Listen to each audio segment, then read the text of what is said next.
Yo, got something really dope for y'all today, man. I got an interview with my brother, DR.DeWitt Scott, who will be the newest content contributor to the Literacy Kings. Let's go. Real quick though, when we were trying to set up the interview, our schedules were conflicting a bit. So DeWitt told me, hey man, I can do this time, but my kids gonna be there. They might be in the background or something like, is it cool? And I was like, yeah, man, it's cool. So as my team was editing the video, it's parts where you can hear the kids in the background. So they was like, well, what you want us to do about it? I was like, nothing. You know, it's beautiful. I think it's just so dope as you hear this interview and hear where DeWitt came from and how important his father was in his life and what he was able to achieve and accomplish over the years, from playing in the D League, being one step away from the NBA, to actually becoming a doctor, and how important his father was. To hear him now on the other side, raising his kids, talking through what we're talking through about financial literacy. I mean, it's really poetry, man. So if you hear that in the background, that's what it is. This is really money, business, and books with the homies. Started at the bottom, now we black entrepreneurs. It look good on us too. It look good. Hey, what up, what up? This is the Literacy Kings podcast, man. Appreciate y'all checking us out. Another episode, and we got something special, something real special today. We got an interview with a homie of mine, and y'all gonna hear a lot about him real soon, and you also gonna hear a lot from him. So this ain't no just random interview from some, like, me and the homie have got a chance to really build, really connect, man, and I'm really excited more than anything to share the stuff we've been working on and introduce him to y'all. And so he would say, oh yeah, my name is DeWitt, but this is Dr. DeWitt Scott. You know what I'm saying? This is Dr. DeWitt Scott, avid book lover. He might dunk on you. You know what I'm saying? My dog might dunk on you. Got a history, got roots in basketball, from Chicago. And man, when I say like his book collection is insane, like his book collection is insane. You know what I mean? And so he been rocking with us. And today we got him on the podcast to introduce him to y'all, talk about his story, what we got coming up, and how if you ever been looking for a book that we ain't covered, I guarantee you he gonna know it, man. DeWitt, what's going down, baby?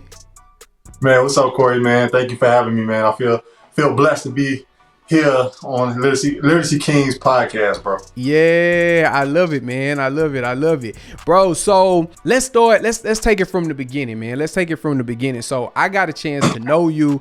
I understand, you know, the value that you have in books. I mean, do you have a number? Do you know how many books you've read or owned? Like, you know the number? I don't actually. Yeah.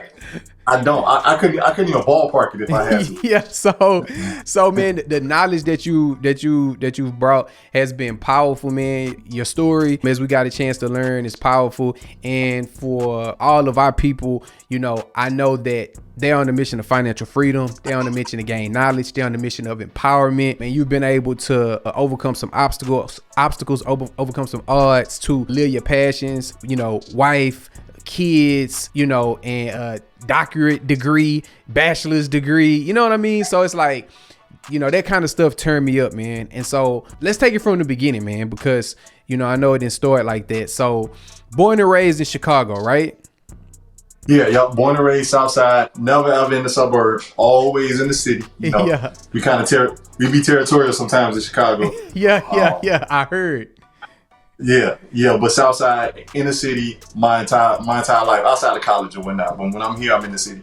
Okay, for sure. So tell me about growing up, man, because, okay, Southside of Chicago, most people have heard about it. You know, Bernie Mac was Southside, right? Bernie was Southside. Was Southside, right? R.I.P. to go. Bernie was Southside. But yeah, man. So bring this up. Young DeWitt coming up. Is it a certain neighborhood? Is it a certain type of upbringing? You know, you in the trenches, y'all on the outskirts. Like, walk me through that early upbringing of how you came up.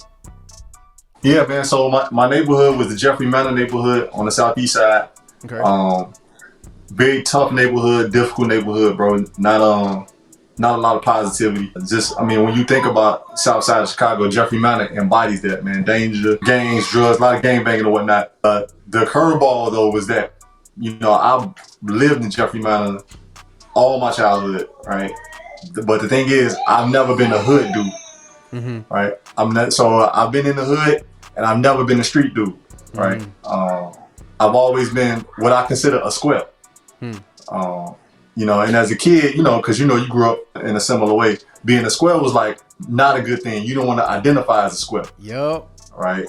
The hood and being tough and all those things was kind of what the culture and everything was pushing you toward. Right? And I kind of grew up with that confusion too. But as you get older, I realized, man, being a square really was the best way to be. Big facts. Yeah. So growing up in the neighborhood, I never gang bang. Well, Chicago is a huge gang banging city. I never gang bang. I never got into any street life. Never had run-ins with the cops. Never selling no drugs, guns, none of that. I was a dude. When I left the crib, I was getting on the bus. You know, and I'll be out the neighborhood all day going to school, playing basketball, whatever. Then I get on the bus and walk right back to the house. I was not hanging out in the hood. That wasn't me. So what kept you from succumbing to the street culture, the hood culture? Like, what was it that kept you out of the streets? I mean, there's a number of things, right? But the number one thing, the core thing really was my dad. Okay. You feel me? Me and my dad, man, we are best friends to this day, bro. Beautiful. My dad, he's lived with me all my life. You know what I'm saying? He comes to this day, right? I'm 36 years old. Next month, I'll be 37. 37 next month. My dad still comes to my crib right now today 3 times a week. Let's go. And we talk on the phone 2 to 3 times a week. And so having him like so close and us being so tight, it was still a father-son. Like we wasn't buddies. Right. Like, yeah. Like, you know who the father is, and I knew I was the son. Yeah. You know what I'm saying? But us being so tight, that was the number one thing that kind of guided me from not being in a much worse situation, especially in the neighborhood that I grew up in. Right. And so tell me about your pops, because clearly for him to guide a son, that way, it sounds like he's pretty dope himself, man. So how'd your pop come up? Was his dad in his life, or what made him, so solid like that? Yeah, it's so ironic. He didn't have his dad in his life. He didn't have his dad in life. He grew up single mom household in the projects. My dad's from the projects. My dad had run-ins with the law, right? My dad, was fighting cases by the time he was 17, and and it didn't look good for him for a minute. He didn't meet his dad until he was 29. That's the first time they met. Wow. So he didn't have none of that example, and then when I came along, he became super dad, like, you know what I'm saying, just a 180 compared to what he knew. Right. And I think it was because of what he lacked is what made him want to do so much for me. But he turned it around. And like I say, man, if you ask any of my boys, any of my friends to this day, man, they knew me and my dad was like this. Yeah. When you seen one, you seen the other. I'm a junior. We got the exact same name. And he just made sure that he was like, man, he didn't have his dad, so he gonna make sure that he was just the ultimate dad. You feel me? Right. I love that, man. I absolutely love that. And so as you were growing up, and you were focused, so you mentioned you go to school and you hooped. So was that your two back and forth, school and hooping, since you were young? Yeah, man, that was my life, man. School and hooping was my life. You know what I'm saying? Really, school and hooping and girls. School was like third. You know what I'm saying? School was like third. I wasn't a bad student, but it was like I could have been better. Right, hooping, right. So one thing, I always been super tall, right? I'm 6'6". Yeah. So every year in school, I was always tallest dude in my class, and my dad always loved basketball, so he put the basketball in my hand at an early age. Nice. So I became a basketball fanatic. By the time I was 7, 8, 9, man, I was a basketball fanatic. I didn't want to do nothing else. That's all I talked about at school with my friends. So it was only natural, man, that I would get into ball. I was so tall. I played it early, developed some skills, and it became really just the center of my life, man, for real. Yeah. So as you were developing that, did you just have that work ethic, or did your dad like push you, like, you need to go to practice, you need to grind, you need to hit it, or did you just take it upon yourself to do all that? It actually is a little bit of both, right? So my dad understood, like, he would tell me, like, yo, if you want to do this, then you gotta really get into it. You just can't do it casually. And I was like, okay. But what he did more than anything that really made the transition for me is that he put me in an environment where other people, like where there was like older people playing ball, right? So he would take me in Chicago. We real big on the program, right? The summertime program. So when I was 10, he would take me down to the program and watch all the NBA players up close, right? At that time, Juwan Howard, Michael Finley, Tim Hardaway, all these guys was playing, and you could see it, and you can, being close to it, you realize how hard they work. So he taught me work ethic without having to tell me to work hard. Nice. Right? Because he put me around, he put me in an environment where it was like, oh, okay, these guys, these are grown men, they do it for real. Oh, they big, they strong, they fast, they can dribble, they can shoot. Or if I'm gonna get there, then I got to have a crazy work ethic. So he didn't necessarily say it, but he put me in that environment and opened up the doors for me to see it as a kid. Like, oh, this gonna take some work. Right. I see what you're saying. Nice. That's dope, man. So eventually it works out for you because you don't just stop at the park with basketball, right? So we go to 12, 13-year-old DeWitt. Is it hoop dreams? Is that the main and only focus? I'm going to the NBA, or where were you at that point? Yeah, it was Hoop Dreams, right? And it's crazy that you say that, right? The documentary Hoop Dreams, right? I don't know how old the audience is, but I'm starting to sound old at this point, right? Well, I know. But the Hoop Dreams, right? There was two Chicago kids, right, and everything. To this day, that's my all-time favorite movie, right? Of course, yeah. Right, and we can talk about what's a movie, not because it's actually documentary. But either way, right? That was one of the main motivators. But yeah, 12, 13-year-old DeWitt, right? So by 12, I was already in AAU. By 8th grade, the Chicago Sun-Times had already named me one of the top 8th graders in the city. It was like, I'd already been playing nationally in tournaments, right? Funny story, nobody believes me because it was VHS tape at that time, right? Now everything is recorded, right? But in the 8th grade, I played against LeBron. Straight up. Played against LeBron, man. My AAU team played his AAU team, NEO Shooting Stars in Akron. Okay. We took the trip to Akron for a tournament, and we played his team in the national championship. I mean, not national championship, but the tournament championship, and they beat us. That was 8th grade. Then came back the next year in 9th grade and played them again. Okay. And the AAU Nationals down in Tennessee. So I played LeBron back-to-back 8th and 9th grade. And like I say, I ain't got no footage of it, man. These kids now, they so lucky they grow up with everything. So hold on, bro. I got several questions on that. One, did you ever one-on-one? Was y'all ever matched up? See, the thing is, I can't remember. Yeah, it was so long ago. Yeah, so when I played them something between 8th and 9th. That was 1999. I'm pretty sure we probably did because we were similar height. Then we played the summer between 8th and 9th, which is, summer between 9th and 10th, which is 2000. By that time, by 2000, he was taller, he was stronger, he was faster. And if we did go head to head, I can't lie, like I said, I did something. You ain't dunk on him. You don't remember him. Nah. I ain't dunk on him. Matter of fact, he did some nasty dunks in that game. I was like, goodness. So this boy, he ain't 15. So at that time, was it clear like he different? Like back even then when you were playing, because he wasn't LeBron then, he was a kid. You know what I'm saying? Was at that time, do you remember being like, yo, that kid is different? So I'll say this, the summer of 99, the first time I played him, it was like, okay, he could play. But that ain't no big thing when you talking national AAU tournaments, everybody can play. Right. Bro, that next year, 12 months later, it was like, nah, this boy is clearing away the #1 player in the nation, bro. By 15, the year 2000, right? I don't know if you ever get a chance to talk to him. The timelines match up. We the same age. Yeah. In 2000, he came back. He was so much stronger, so much more athletic. It was like, it's clear to everybody in our class who the #1 player in the nation is. Now, do you think, now I'm asking, now we can shift from LeBron to you as, because we're going to get to it. You played basketball at a high level. You achieved education accolades at a high level. You are a high performer. So in your opinion, is it just genetics or is it work ethic, or does it have to be a marriage of both as it pertains to becoming great? You feel me? Yeah, no, that's a legit question.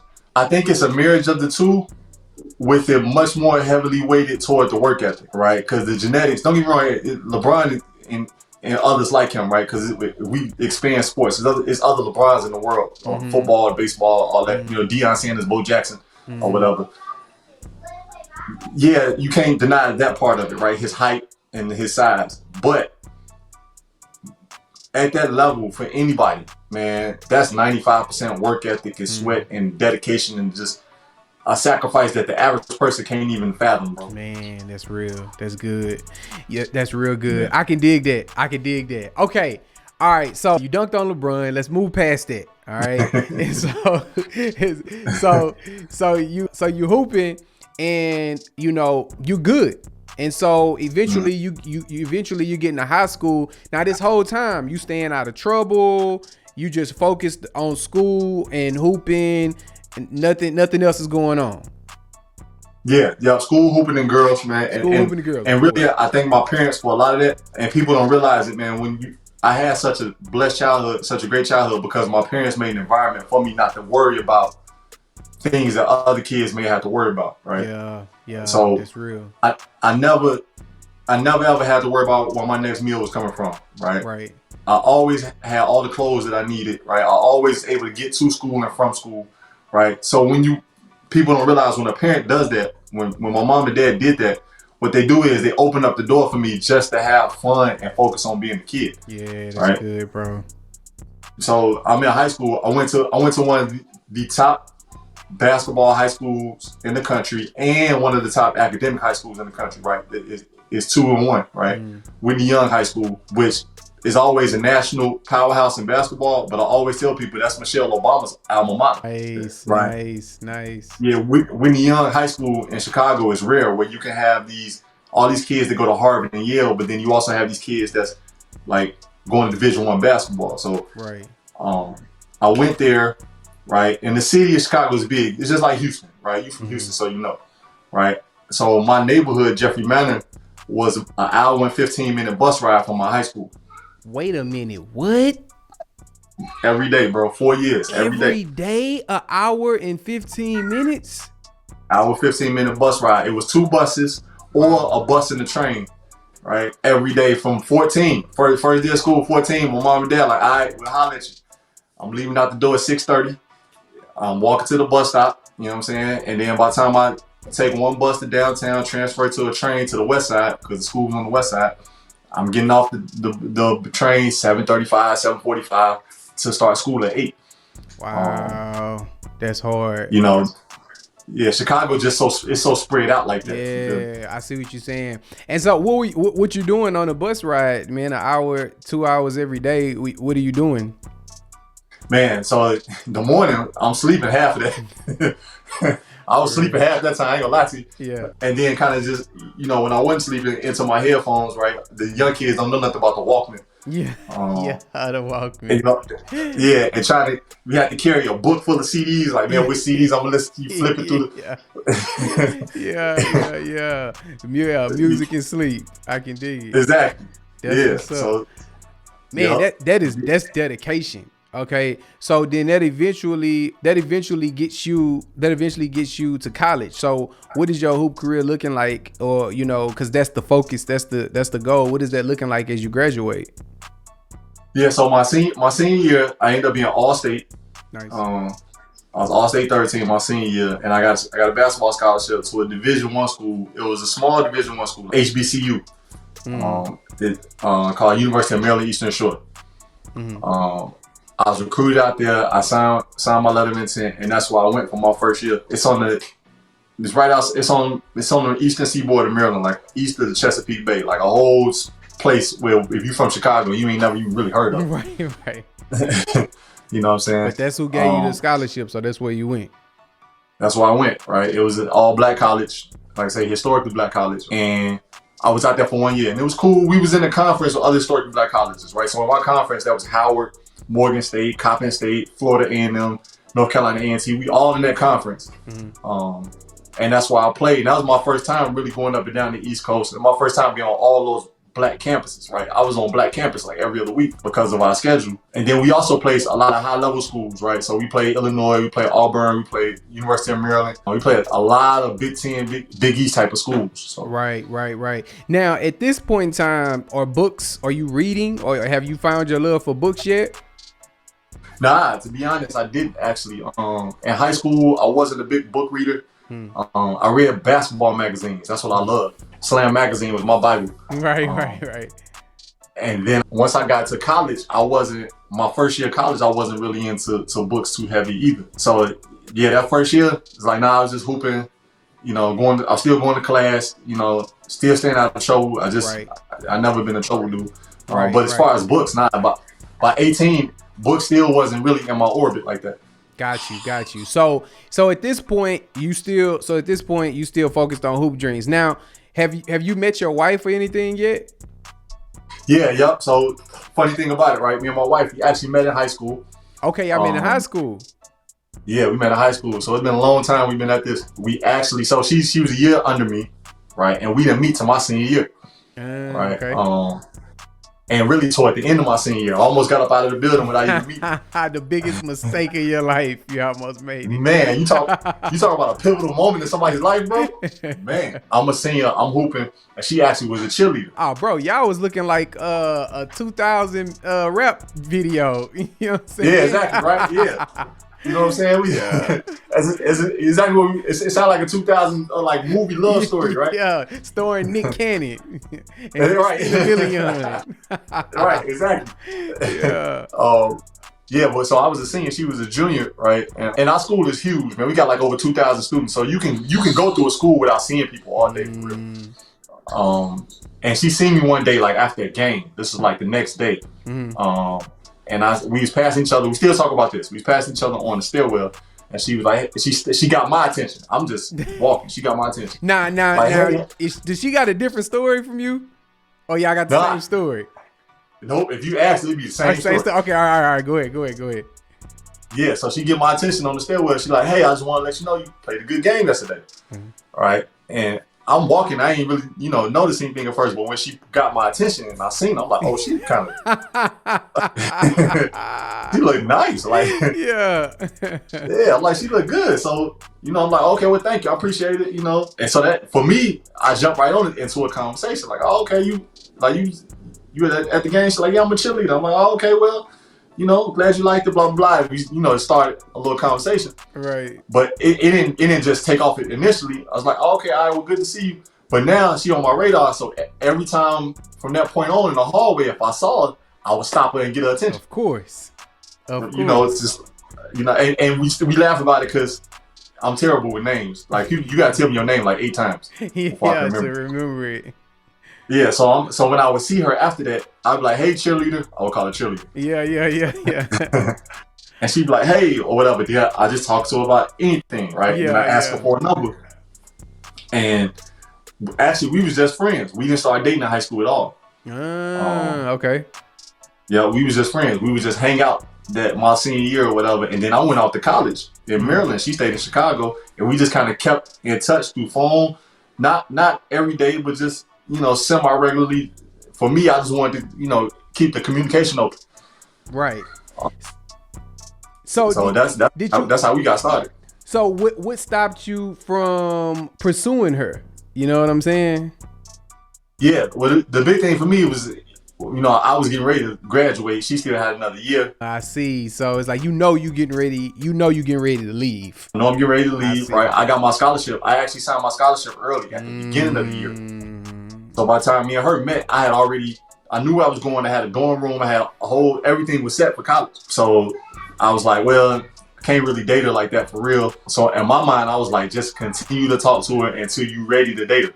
Man, but most 17-year-olds, 18-year-olds don't have that kind of foresight. Like, let's just keep it a buck. Like, that's some foresight for us.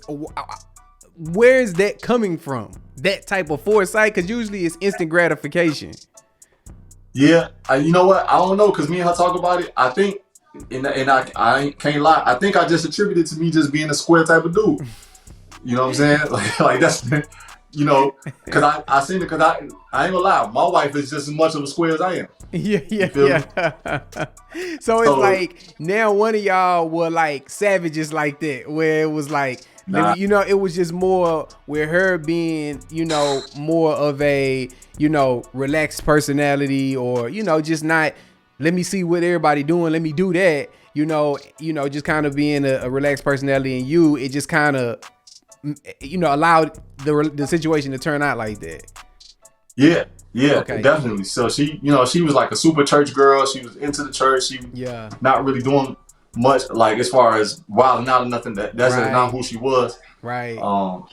You know, I still, don't get me wrong, I dated other women, and I had, you know, what people would consider fun or whatever. But I knew when I met her and I got to talking to her, like after the 5th or 6th time, I'm like, oh, she's legit. It's different. She's legit. Bro, that's a whole nother, man. That is something, man. I've heard that the few times that, you know, you have high school sweethearts, is rare, but you have high school sweethearts, and then, you know, you met 20 years later, you still together. It's the same words. Whenever I do run into them, it's like after a couple conversations, you just know. So that's pretty powerful. Yeah, so, I just knew. So you hooping, and you're in Maryland. How do y'all eventually get together? So I go to Maryland. I went there for 1 year. Right at the end of my freshman year, my coach got, and I was like, I think I'm gonna transfer. Okay. Right. So I transferred to another Division I school, low level, unknown, usually unknown. Right. Today it's known as Purdue Fort Wayne. It's kind of competitive today, but at that time it was Indiana Purdue Fort Wayne. It's a Fort Wayne, Indiana. Okay. I transferred back there for my second year of college. I'm 19. She went to Xavier University in Ohio, not the HBCU.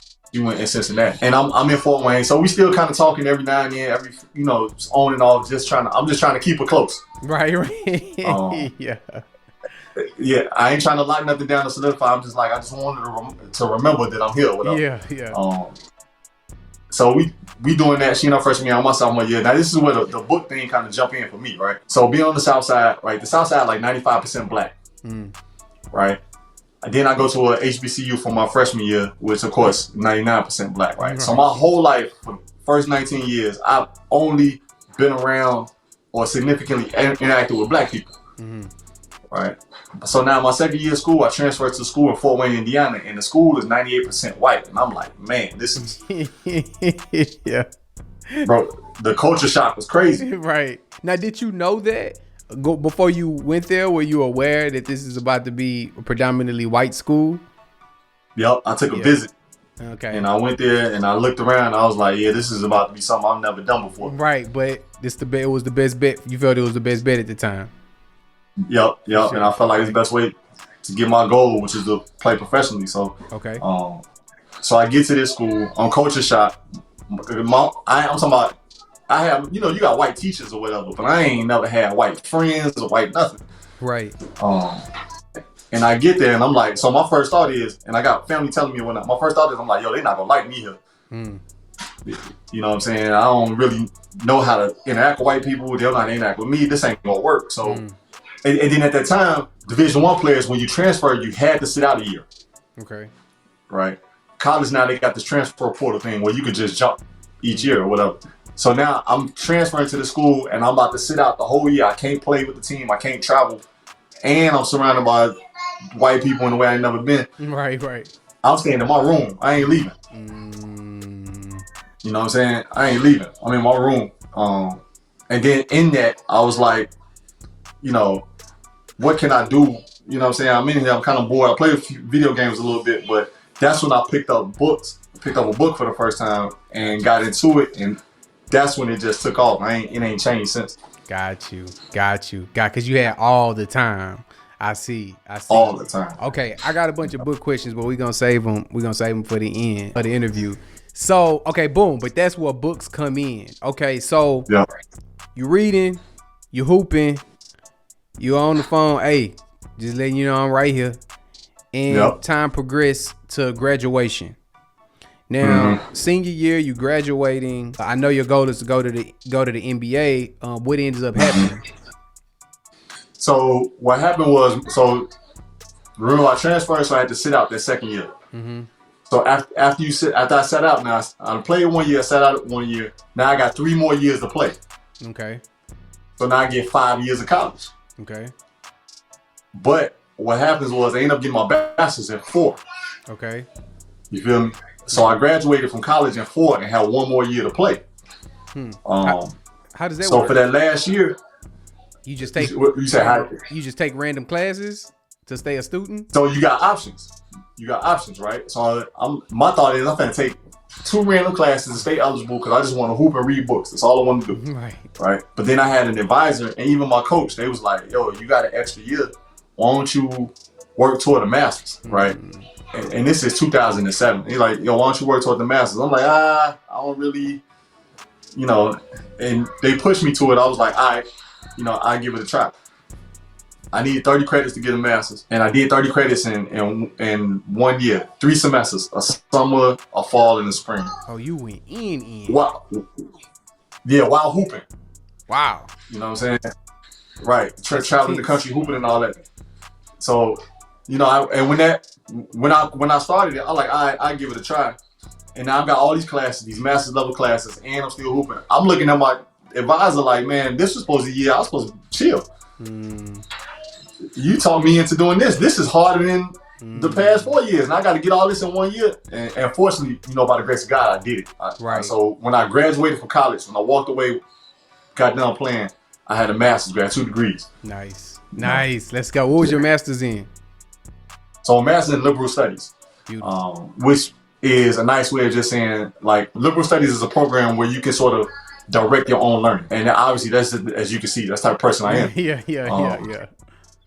So I was able to like set up classes and sort of like a way that was tied to my own interests versus just being strictly sociology or strictly sociology or history or something like that. Nice. Okay, boom. Okay, so you graduate with the master's. Salute to that. And where's your basketball career at this point? So at that point, I had a pretty good college career, a lot of accolades, leading scorer for majority of my time there. Oh yeah, I from this point on the interviews, should I call you master of 3-pointers or something? I did my research, man, and that's one of the articles that popped up.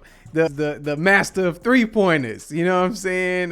They got you framed in there nice, man. So we need to add that to, rappers call themselves whatever they want to, bro. So if you want to be called by that, we can make it happen. Yeah, you're right. I should get a rap name. Young 3-pointers, young shooter, something or whatever. Young shooter. Young shooter, you going viral. Yeah, right. Yeah. A little shooter, a little baby something, whatever. Yeah. But no, that was my game. I was a shooter, 3-point shooter. I was never really super athletic. I ain't coming down the lane and dunking on you. That ain't my style. Yeah.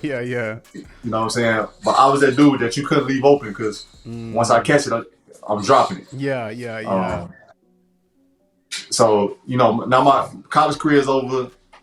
I know I want to play professionally, and I got these 2 degrees. So I'm like, man, what I'm gonna do? I'm trying to like get an agent and try to go to Europe because that's what everybody who's not good enough for the league, that's what they think. Man, I go to Europe, right? Trying to get an agent, but again, I played at these low-level schools, so I ain't really getting the respect. I ain't played at Duke, I ain't played at Kentucky, so it's hard to get like an agent that's trying to take me seriously and really got the clout to get me over there. So Europe ain't really working out, and it's getting into the summer. Anybody know anything about pro ball?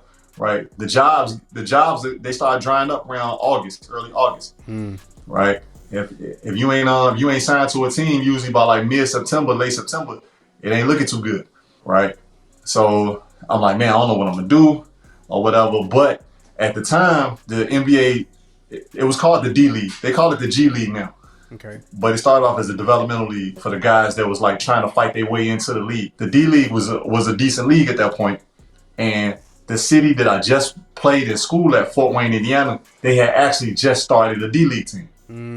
Okay. And they didn't know me. I didn't get on their radar, even though we played in the same building. We shared the same building, everything. They didn't know me.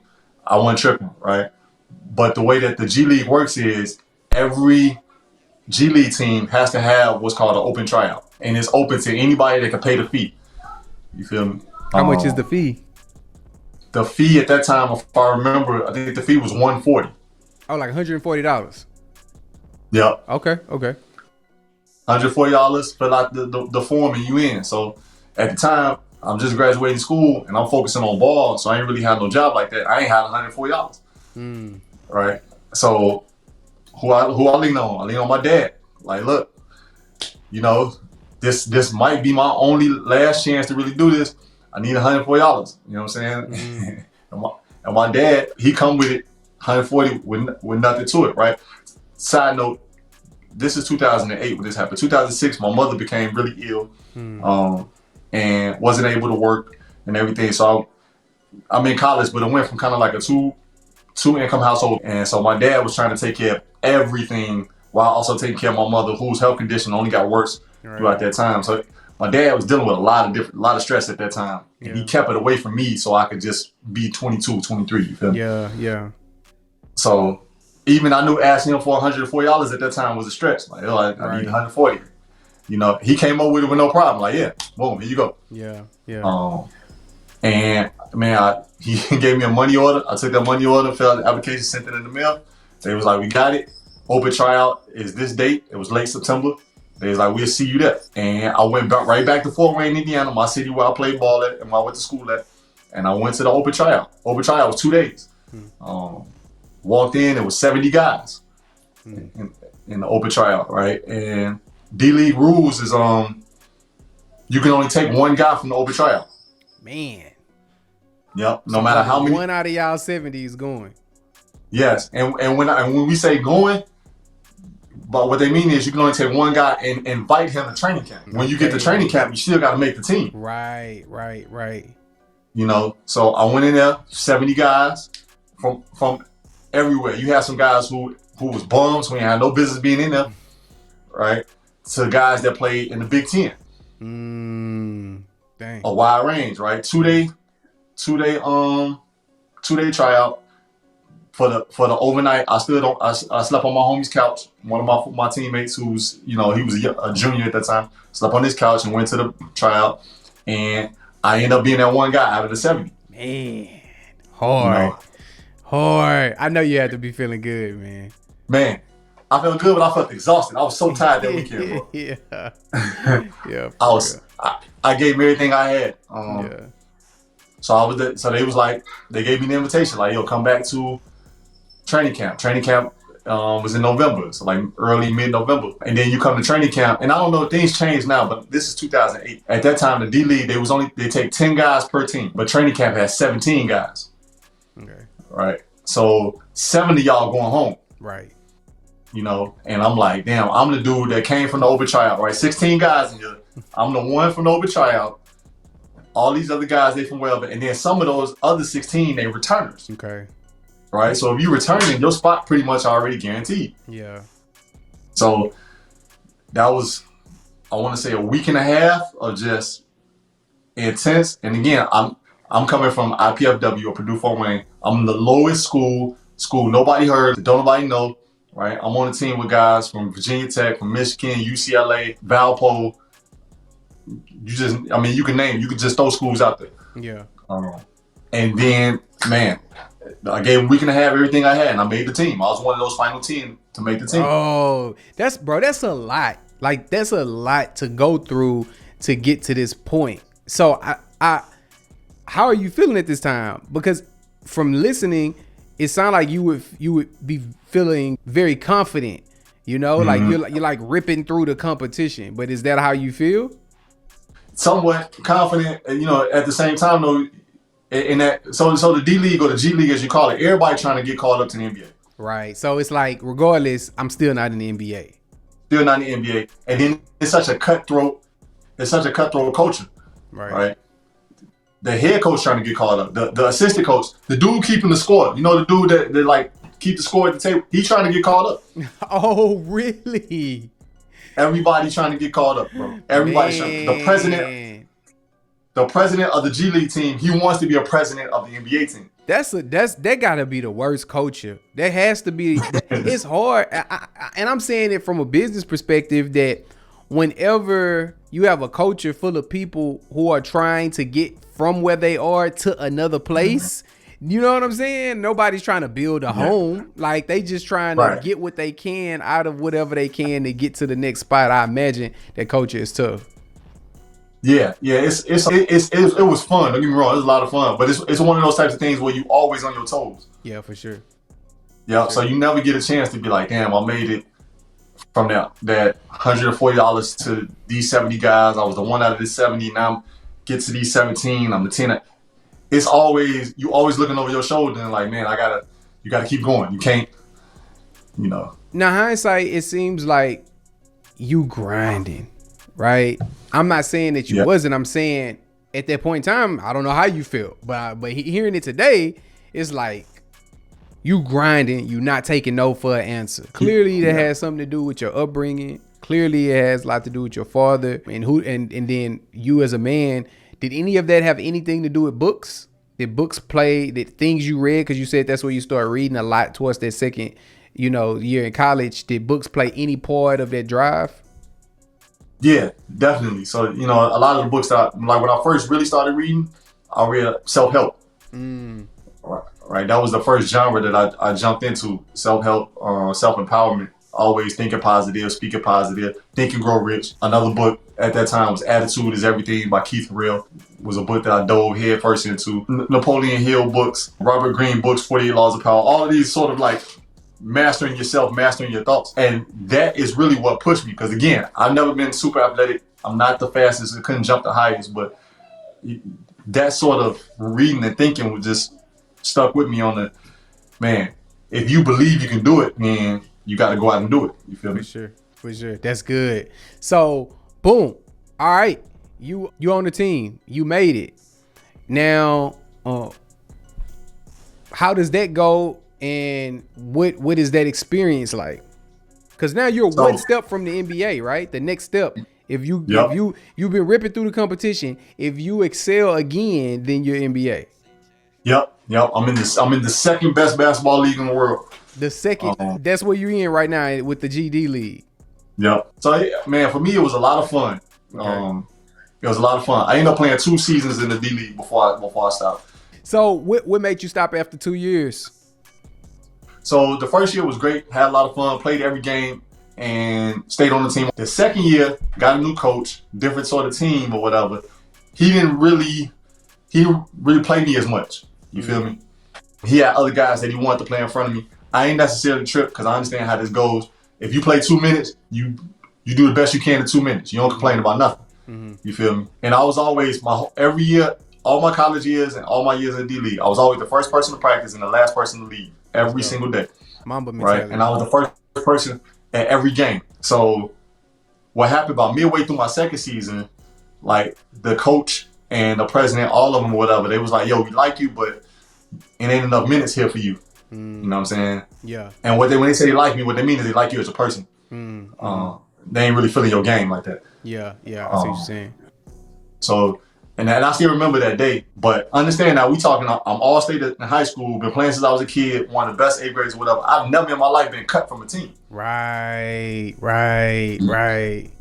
Never. I've never had that experience. You were always picked first. I'm always picked first, right? I'm all state. I'm all, you know what I'm saying? I do what I do. Now I'm 24 and never been cut, right? So I remember it was after the game. I was showering. I'm in the shower, and they sent like the, you got like the lowest assistant. He like the video coordinator, coffee getter, or whatever. They sent him to the shower like, yo, when you get dressed, coach want to talk to you. I'm like, here we go. You know what that mean? I know exactly what that means, right? So I get dressed, I go over there, the whole coaching staff is there and the president is there, and they was like, yo, we sorry, but we gotta let you go. And getting dressed, I knew that was what was coming. I hadn't been playing much, but I knew that, it's in your mind it's coming. But when they told me, the moment they told me, bro, I broke down. I cried so hard in front of all of them. You know what I'm saying? Like, I bawled like one of those, like, I can't breathe. Bro. You feel me? Of course. Anything less would have been very interesting. I imagine that's everything you've been working for so long, and just in the snap of a finger, it's this halt. You know what I'm saying? So I imagine that's crushing, man. Yeah, it was crushing. You know what I'm saying? It was tough. So they're like, yo, You know, we wish you the best or whatever. And they I felt like they were sincere about it. The president, he pulled me to the side like, yo, man, don't let this tear you down or whatever. I'm like, yo, I hear you. Okay, cool. Packed my stuff up, went back to the crib. Drove back to Chicago the next day. Yeah, man. How? So I imagine after that there was some processing. I imagine you had to take some time to just regroup, or did you just shake it off and go right back into something else, or? Well, the plan was to regroup for a minute because I didn't know what was gonna come next. Right. But what it ended up happening was I'm in Chicago, and as soon as I got cut from that team, I got contacted by another team that was like, yo, we heard you got cut. Sit still, we gonna put you on the radar. And 2 weeks later, that team picked me up. It was a team in Reno, Nevada. Gotcha. And I went out there. It was at that time Sacramento Kings D-League team. I went out there. I was out there about a month, and then they cut me. Man, this is what you see. This story you telling is what we see on TV all the time, man. You know, whether it's Hard Knocks or man, it's just powerful to hear it coming from you. Yeah, and without the money. Understand? Right. I ain't getting paid a lot of money. Right. You feel me? So but one thing about the D-League people don't know is all your bills are covered. Your rent is free, light bill, gas bill, all your housing is free. Nice. All the food that you get is free because they give you per diem on a daily basis. So you don't have bills per se. Right. Okay, I see what you're saying. Yeah. Man. Yep. Okay, so boom, they cut you. They cut me from Reno. I'm back at the crib. I fly back to the crib, sitting at the crib. Now I'm like, well, basketball over. Let me find something else to do. I become a substitute teacher in high school. Now, hold on. Why? Okay, clearly I get the side of like, okay, let me move on. But one was that how easy was that decision? Easy in the sense of how confident were you in that decision? And two, why didn't you just, I'm gonna go again, I'm gonna go overseas, I'm gonna do something, I'm gonna you know what I mean?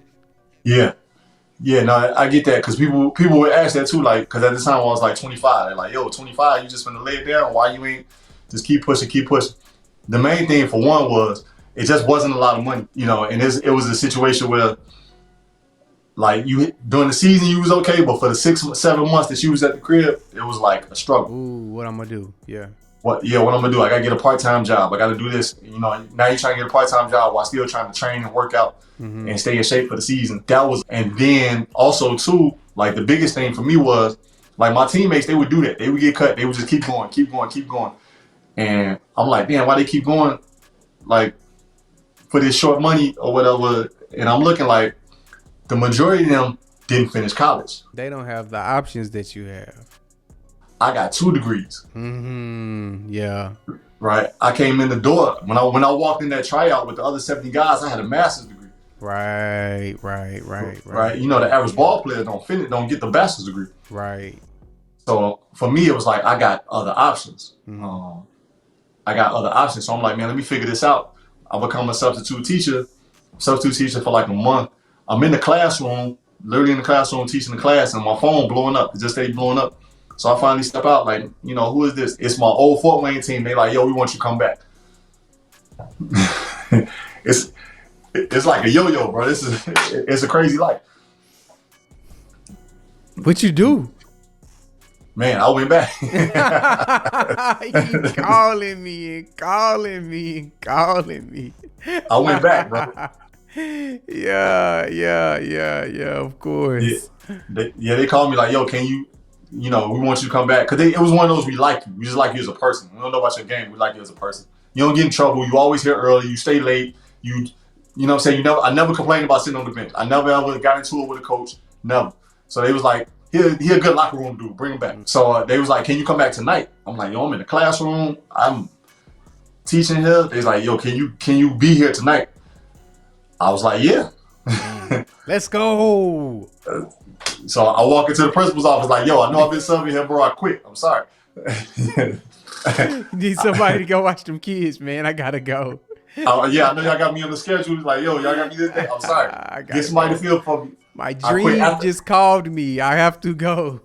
They called me back, bro. I'm like, after the season, I'll be back. I promise I'll be back. Yeah, that's real. Yep, and then I ran to the crib, and actually, I was coming straight from my substitute job. I didn't even get a chance to see my dad. My dad, he was out kind of working.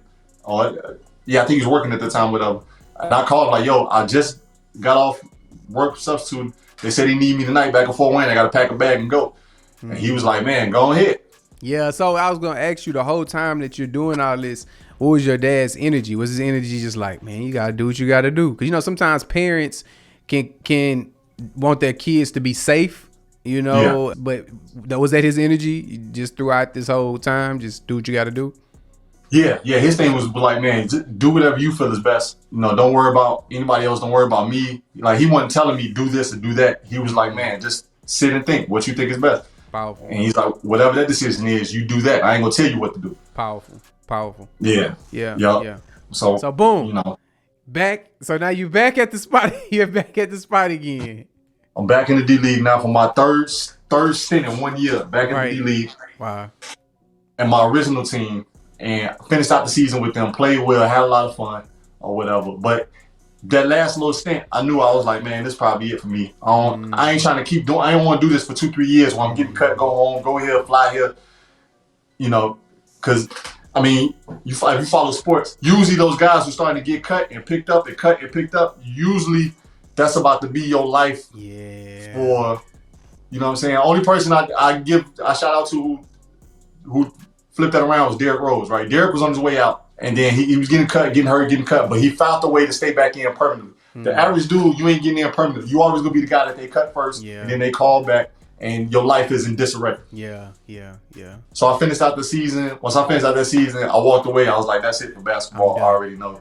And that was it. And how was it closing that chapter, man? Like, was it this hard, grueling, painful thing, or was it a graceful, like, yo, I did my part. It is what it is.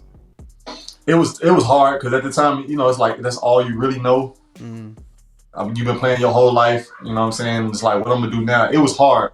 It was really hard, actually, man. Like tears in your eyes, kind of walking away. Right.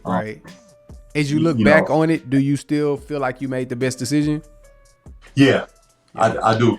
I do think I made the best decision. I don't think coming back there next year would have been a better situation. Right. And I've been very fortunate. I played all the basketball, man, without any major injuries. I thought that's what was coming at some point in time. That's usually what happens. You know what I mean? At some point in time, that injury pops up. So that's a big blessing.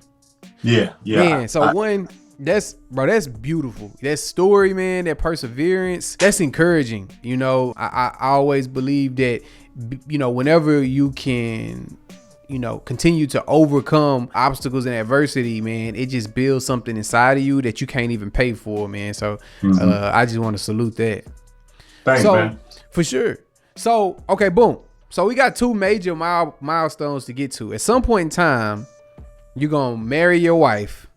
Yep. And you're going to become Dr.DeWitt Scott. Yeah. Which one happens first? So the marriage came first. Okay. So, like I said, we met senior year in high school, but we got together my 4th year of college. Okay. Yeah. We got together my 4th. So from 4th year to all of the story with the D League, she holding it down. She's right by my side the entire way. Beautiful. Entire way, right? We got together my 4th year of college, long distance. She was in school in Ohio, I was in school in Indiana, so we driving back and forth to see each other. What was the turning point? Because y'all was friends for so long. So what happened to take it from friendship to relationship? So, you know, I mean, you know, when you friends like that, but you really like her, because it was really one-sided. Right? Oh, really? She didn't like you like that? Well, she liked me as a friend. Got you. And her whole thing was like, this my friend. The whole time in my mind, I'm like, I'm friend zone. I'm like, I'm your friend. Yeah, just because I'm trying to get to the, you know what I'm saying? Yep, I know exactly what you said. Yeah, I never intended to just be your friend from the first month I met her, right? So, you know, we started, you know, kind of staying in contact or whatever, but obviously, if I'm liking her, I'm starting to contact her more, talk to her more, whatever. And we get to the point now where we talking almost every day. right? And we talking every day, every other day or whatever. I'm calling her, she calling me or whatever. But I still wasn't ready to jump in. My whole idea was like, I'm just gonna keep her close. Mm-hmm. You know, and we talking or whatever. And then I think one night we was just talking, and she was like, man, you know, like, where we going with this? Because we talk all the time, and you know, you ain't just talking just complete friend talk. You dropping in a flirt here and this. Right. You know, she picking up on clues. What's your intentions, DeWitt? yeah. She like, you know, because this getting kind of this getting a little regular here. Yeah. You know what I'm saying? So, you know, I'm like, hey, I'm open to this being, you know, wherever we take it. I ain't got no type of limit on this. Right. Yeah. Or whatever. So then she follows up, and that's right after that, you know, and we always clown each other. She asked me out. She was like, man, so you want to, she's like, yo, you kind of want to make this a relationship? And I'm like, yeah, sure. Let's go. There we go. I love it. And as they say, the rest is history. Yeah. So through them college graduations, she was there for both graduations. Beautiful. All through that D-League time, getting cut, being picked up, getting cut again, whatever. She was there the entire time, bro. Beautiful, man. I love it. So you've pursued your passion beyond what a lot of people, unfortunately, don't do or get the chance to do. You pursued your passion. You got the girl, you know what I mean? And, you know, you got the master's degree, but you say it ain't good enough. And at some point in time, you become DR.DeWitt Scott. So what was, you got bored or what happened? So what happened was, I got a job at Chicago State University right here on the south side. Nice. You know, with one master's degree. I came right out of D-League a few months after finishing D-League. Boom, I'm a full-time admin at the university, which is cool because I was kind of young for that position. It was decent. But now, and also too, at that time, my girl, she wasn't living in Chicago with me. We was long distance. How at that point. far was she away? At that time, she was actually living in New York. She got a master's from Columbia University. She the smart one. She got a master's from an Ivy League school. So she's in New York getting her master's, and I'm in Chicago. And I'm a young dude. I'm 25 at the time, in mid-20s or something. So I'm just working and coming to the crib every day. Comes to the crib, work. I ain't got no wife, I ain't got no kids or whatever. And the university I was working at, Chicago State, they had a doctoral program. And the doctoral program was in the exact same building I was working in. Got you. Right, the professors and it's actually, the doctoral program is on the first floor. Like I had to pass by the program to get in and out the building every day. And it got to a point, like I got a master's. I ain't doing nothing when I get off work. Like I get off at 5, I go to the crib. You know, by the time I moved out of my dad's crib, living by myself, so I go to the crib, play Xbox all night. I'm just Xbox. And I'm like, it don't make sense for me to keep walking past this PhD program. Let me stick my head in and apply. And I applied, got in, and that's how that journey got started. Beautiful. And your doctorate is in educational leadership, right? Educational leadership, and it's a doctorate. But for those that want to get technical, it's not a PhD, it's an EDD. A EDD. Yeah. Yep. What's the difference between the PhD and the EDD?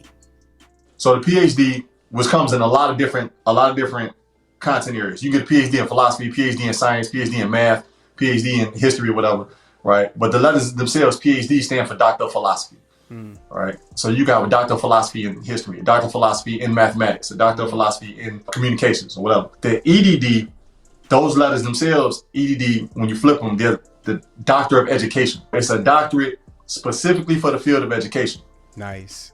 Right? And the difference between the PhD and the EDD is that the PhD is supposed to be theoretical, philosophical. You're supposed to be a thinker, a scholar who writes and researches and does these things. Mm-hmm. The EDD is supposed to be practical. You're supposed to be an administrator who's in the trenches and working every day. Right? PhDs write books and they write articles and they teach. EDDs, like I have a full-time job. I'm in this position. I see.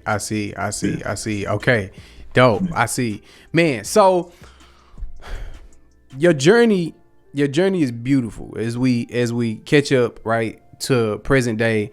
You know, you come out of the hood in Chicago, you blessed with this beautiful family, you stay out of trouble, you go to school, you get your bachelor's, you get your master's, you pursue your dream vigorously. You eventually make peace with moving to the next milestone of your life, a profession at a college Then you become a doctor. You marry your wife. I know you have 2 beautiful kids. It's beautiful. We're from the same place. So unfortunately, your story is the exception to the rule. Now I want to ask you specifically about the books. With this journey of yours, if you take away the books you read, do you think it would significantly change the man you have became or had the opportunity to become? Yeah, absolutely. Absolutely, right. I think the books is really what made me, particularly in my adult life, is really what shaped who I am. So if I didn't read, or if I had to go back and erase all that I read and consumed through books, I probably wouldn't have done things that I've done professionally, or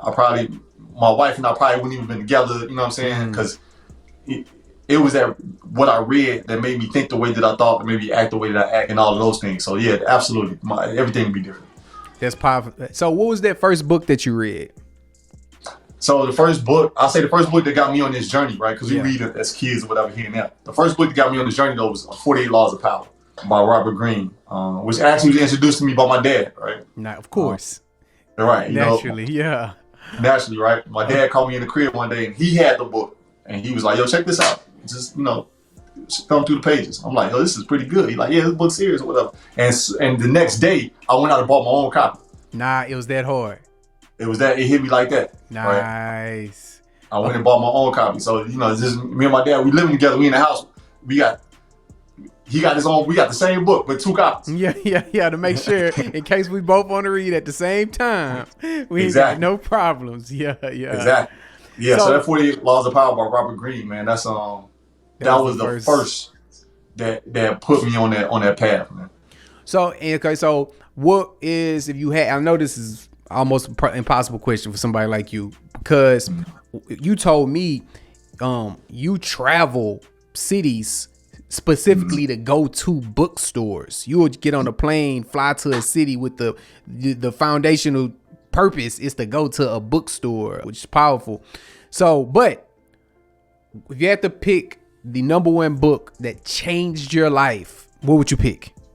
Now I know this happens in stages, so you can go to the beginning, the first one that changed your life. So this is the book that changed my life forever, bro. It's a book entitled Black Men. Right? Single, Obsolete, Dangerous. Right? And the subtitle is The African American Family in Transition.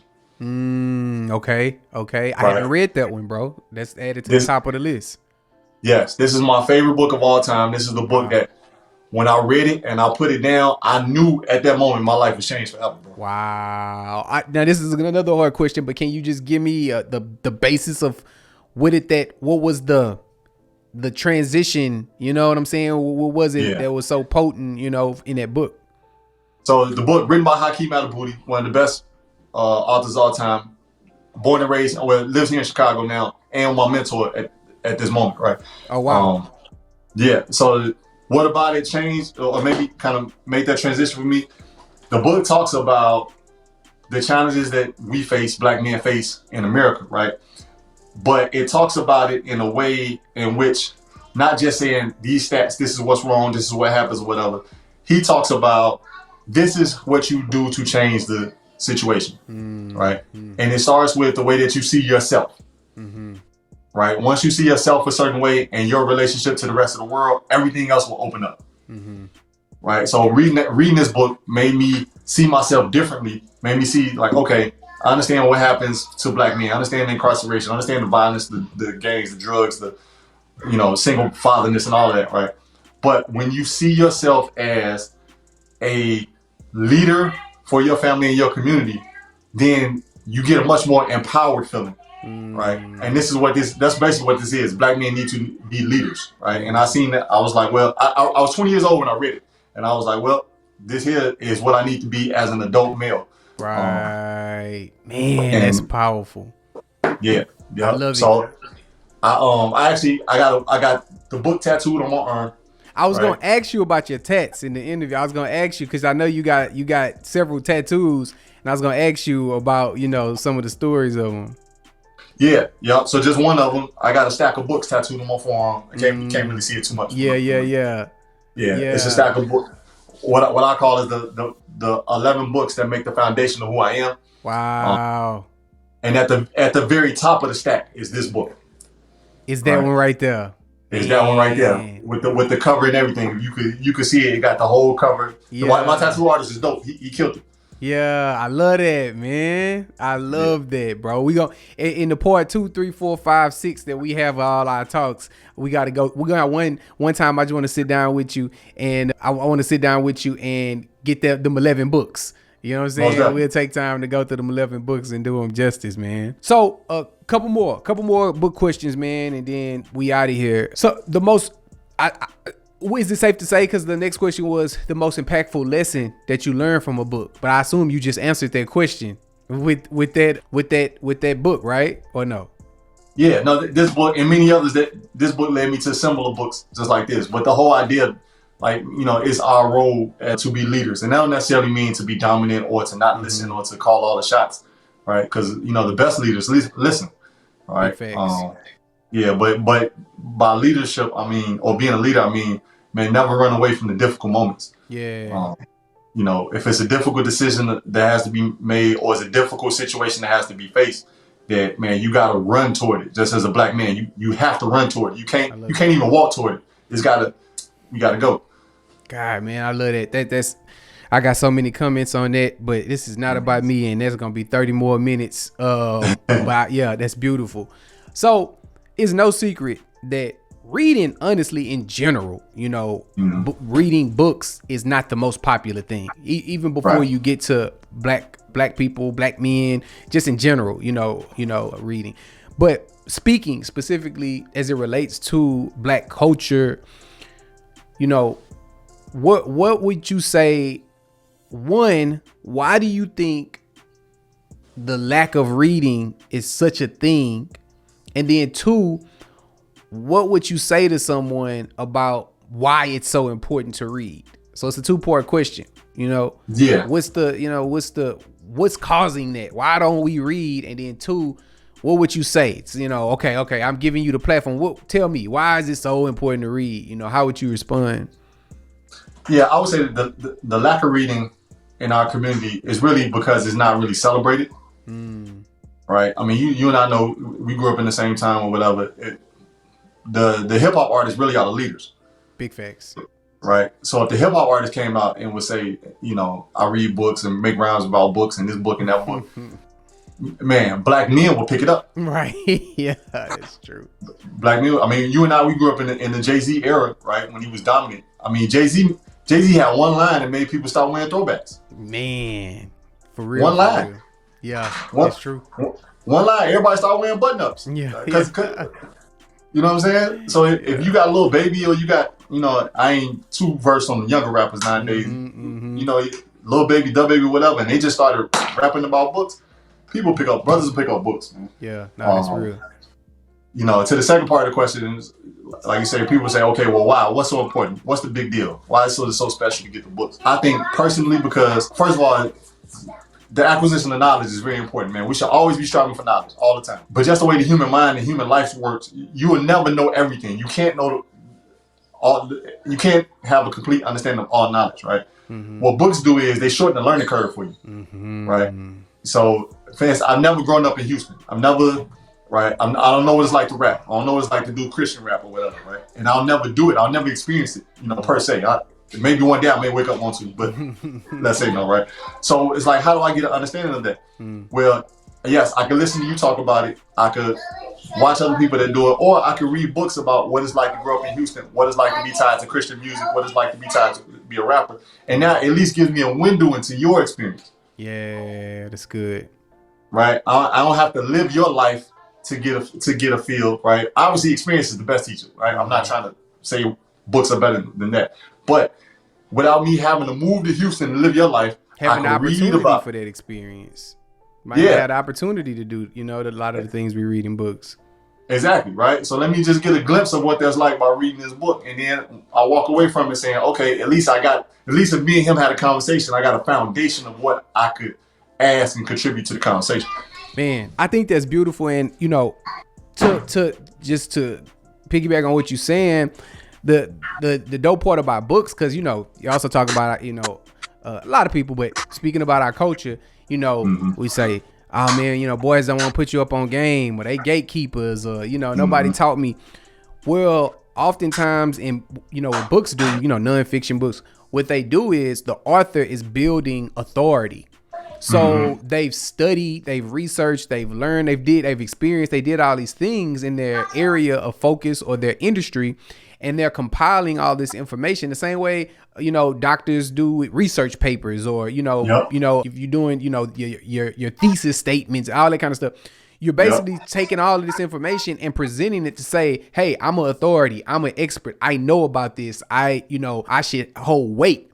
So when you get that book, you getting the game. You know what I'm saying? Like, they're really giving. It's not a marketing ploy, because the doper the book is, the more famous they become, the more money they make. You know, and even if it ain't about that, the more respect they garner in their area of focus. You know what I mean? So books, I may not be able, you know what I mean, to talk to, you know, Robert Kiyosaki, you know what I mean? But I can read all of his purple and black books, you know what I'm saying? And so it really is, because like you said, we should always be looking for knowledge. You know, coming up how we did, we didn't know a lot, we didn't have a lot, you know, but when you get into those books, it exposes you. Even if nothing else, when you come to the thing, you can go, oh, I know what that is. You may never saw it before in your life, but you know what it is. Last thing I say is about that, it's a clip surfacing with Magic Johnson. I don't know if you saw this. Magic Johnson is talking about back when he did his shoe deal, you know, back in, was it late 70s, 80s, something like that, when he did his shoe deal. And of course, he was Magic Johnson. So every shoe company was coming at him with all these offers and deals. And he said this young upstart came to him and said, now look, I don't got all that money everybody else offering you. I know they give you crazy money. I don't got that. But I can offer you this small cash amount, and I can offer you $1 per shoe that we sell and a crazy amount of stock. Now, at that point in time, Magic had never even heard of stock. Like, he didn't know what that even meant, or, you know, so he young, he popping, he goes for the bag, right? Ooh. Well, that company's Nike, and that man was Phil Knight. You know what I'm saying? And Magic say it still hurt today. He say if he would have took, them was like 79, early 80 stock options in Nike. But he shared, I had no knowledge of what that even meant. Never even heard of the word stock before. So, you know, not to belabor the point, but that's with books, man. If nothing else, if you've been reading and you hear it, you like, oh, I remember that. Stock is powerful. I heard that before. You feel me? Heard that before, Yeah, man. Yeah. Hey, man, DeWitt, thank you for taking time out, bro. So, this was beautiful. So, DeWitt is the newest content contributor to the Literacy Kings, and you will from now on be hearing a lot from DeWitt, Dr.DeWitt Scott. He's going to be doing weekly book reviews